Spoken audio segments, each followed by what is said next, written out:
right after Yale, I went to Skowhegan for residency. And that was a fantastic time, made a lot more kind of art connections there, a lot more friends. And during that time, I made one of, or filmed one of my kind of most pivotal videos, which is called Let's Dance. It's a 15-minute video where I danced with different people at the residency every day for 30 days. And I ended up editing that and kind of finishing it in 2004. And that became definitely like a seminal piece, and has been in quite a few exhibitions, and really kind of pushed my name out there in terms of video and performance. And since then, I've always kind of kept up my performance and video work, along with installation and some sculpture.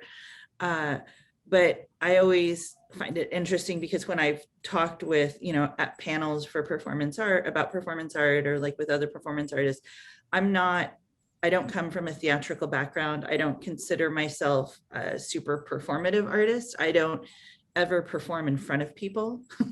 I usually document it privately and then show it. So I think out of that kind of process, I've kind of, done a lot of work, and but I think that's going to be changing because I have an upcoming show at the National Portrait Gallery where I'm going to have to perform in front of the public. So going to having never performed in public to possibly hundreds of people is going to be kind of crazy.